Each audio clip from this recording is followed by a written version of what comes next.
Hey everybody, Max Scoville here, and let's talk about the sequel to Battlefield 4, Battlefield 1. Wait, what?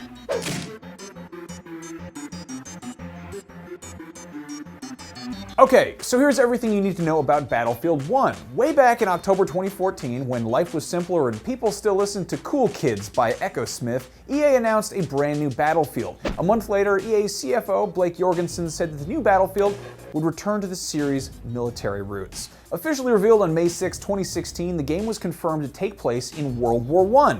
So now you get why it's called Battlefield 1, because of World War I, and it takes place before World War II. You see, IGN videos can be educational. IGN.com. Learn stuff.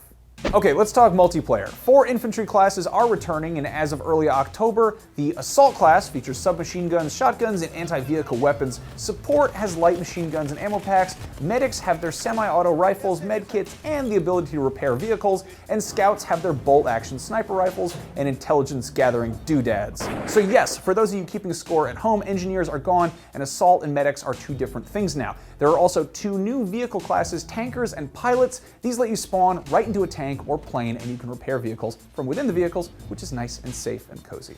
Finally, there are elite classes, which are special pickups on the map. At the moment, we know about the Sentry, the Flame Trooper, and the Tank Hunter, who hunts tanks. What's for dinner? Tanks. Tanks, but no tanks. Other new stuff includes behemoths, which are crazy powerful vehicles that spawn on certain maps for the losing team, a greater focus on melee attacks, and also horses, because they're nature's motorcycles.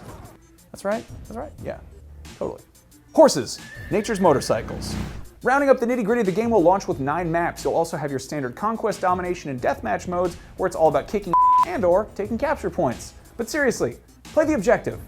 Operations is a new epic mode that takes place across multiple maps, so losing one map may affect the next map. Rush mode has little to do with the legendary prog rock band, but everything to do with team planting bombs on equipment that can call down artillery strikes. And finally, War Pigeons features, yes, you guessed it, mother pigeons, the birds. Basically, a pigeon coop, like a little house that the birds live in, will spawn on the map, and you need to take a pigeon from it, run it to a safe location, and set it free, which will then cause a gruesome artillery death to rain down on your enemies, because in case you didn't know, pigeons are nature's dirty little telephones.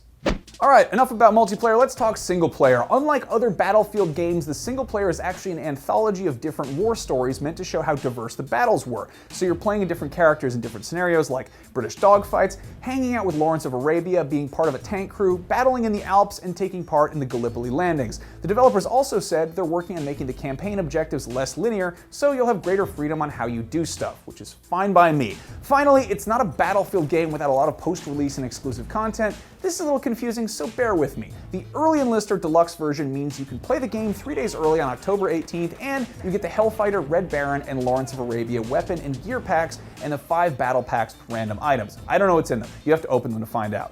Then the Ultimate Edition gives you all of that, but also includes the Season Pass, which has early access to each of the 4 expansion packs that are coming out later, which means more maps, vehicles, weapons, and elite classes. And then there is the super crazy Collector's Edition, which has all of this stuff.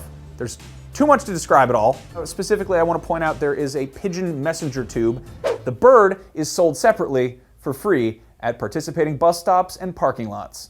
And finally, if you get the Max Scoville edition, I will get drunk at your house and tell you really obscure bits of World War I trivia, like how a baboon served in the 3rd South African Infantry Brigade and received a medal for his services, which included fundraising by charging civilians money for a handshake or a kiss on the cheek. True story. But yeah, anyway, check your local favorite retailers for pricing and if they're doing any pre-order bonuses, which they totally are. And of course, unlike a baboon's handshake, the Battlefield 1 Max Scoville edition is priceless. Okay, Battlefield 1 comes out on PC, Xbox One, and PlayStation 4 on October 21st. Come back to IGN around that time for a review, okay? All right? Okay, there's no more words on the screen, so I'm gonna leave. But if you enjoyed my baboon story, you should Google Turpitz, who is a pig that served in the British Royal Navy, a literal farm animal on a boat. I'll see you guys around.